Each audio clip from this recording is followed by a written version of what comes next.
So we continue from number 86 question. We have what must be added to x squared plus 4x, let's call it k, to make it a perfect square. How do you do that? Then locate the middle term.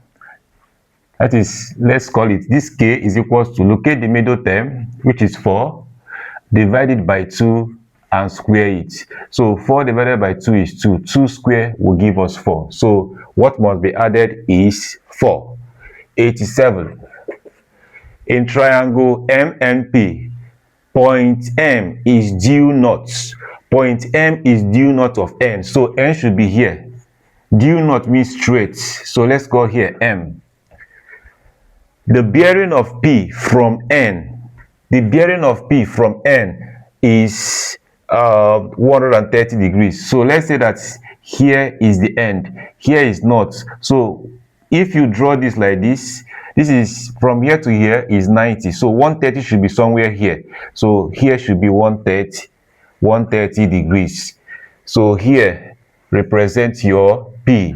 So let's complete the triangle. So going by this, find angle MNP. This is your N, MNP. So the answer is 130 degrees. 88. Find the remainder when 13 raised to the power of 173 is divided, that is mode 11.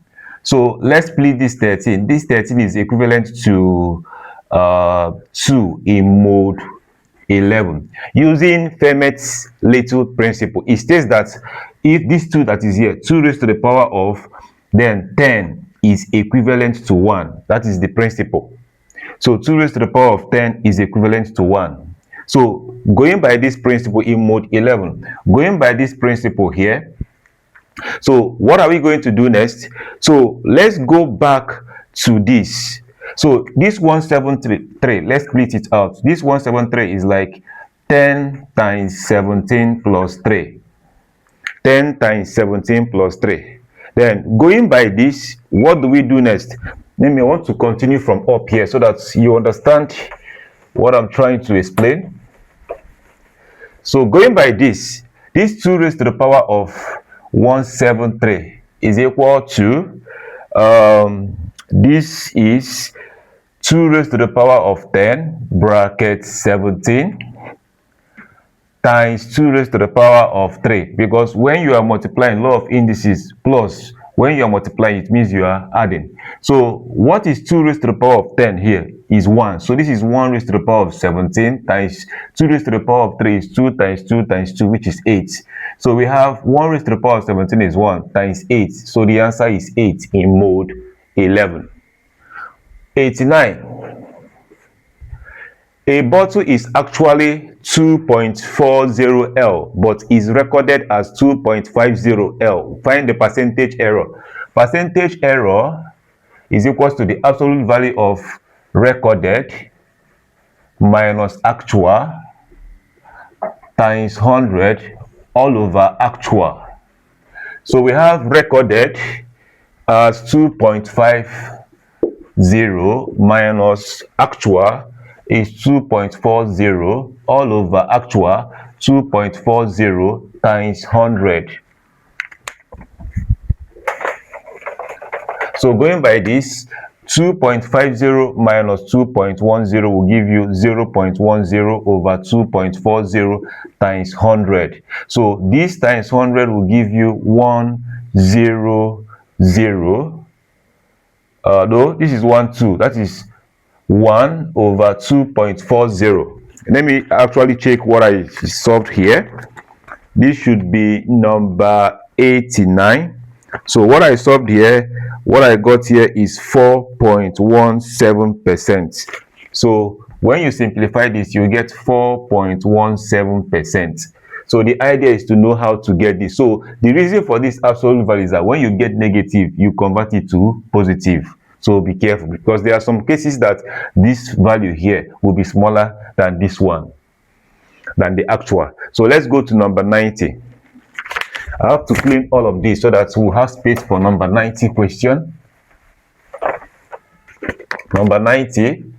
We have solve 2x minus 1 over x minus 1 is equal to 7x minus 1 over 2x plus 2. You cross multiply. This is bracket 2x minus 1 bracket 2x plus 2 is equal to bracket x minus 1 bracket 7x minus 1. 2x times 2x is 4x squared. 2x times 2 is plus 4x. Minus 1 times 2x is minus 2x. Minus 1 times 2 is minus 2 is equal to x times 7x is 7x squared. X times minus 1 is minus x. Minus 1 times 7x is minus 7x. Minus 1 times plus minus 1 is plus 1. Then let's collect like terms. We have 4x squared. 4x minus 2x is plus 2x minus 2 is equal to, this is 7x squared minus x minus 7x is minus 8x plus 1. So I want to take all this to this big one here. So I want this left hand side to be 0. So we have 7x squared. When plus 4x comes here is minus 4x squared.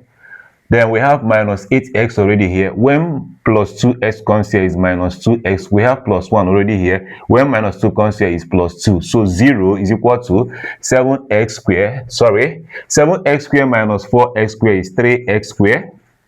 Minus 8x minus 2x is minus 10x. 1 plus 2 is plus 3. So let me just write it like this. 3x squared minus 10x plus 3 is equal to 0. So this is a quadratic equation. 3 times 3 is 9. So we look for two factors that when we multiply, we'll get 9. But when we add, we'll get minus 10. And the two factors are what? Minus, 3 times 3 is 9. So we have the two factors are minus 9x and minus x. Yes, that's correct. So let's group. We have 3x here. So 3x go here is x, minus 3x go here is 3, minus 1, nothing is common. If there's nothing, you write 1. So x minus going to plus is minus 3 is equal to 0. So we have x minus 3 bracket 3x minus 1. So is equal to 0. Making this one the subject, our x is equals to, when minus 3 comes here is plus 3. Or making this one the subject, let me try to explain. This is 3x is equals to, when minus 1 comes here is plus 1. So our x is 1 over 3 because you divide both sides. So our two answers are x is equals to 3 and y and x is equals to 1 over 3. Thank you.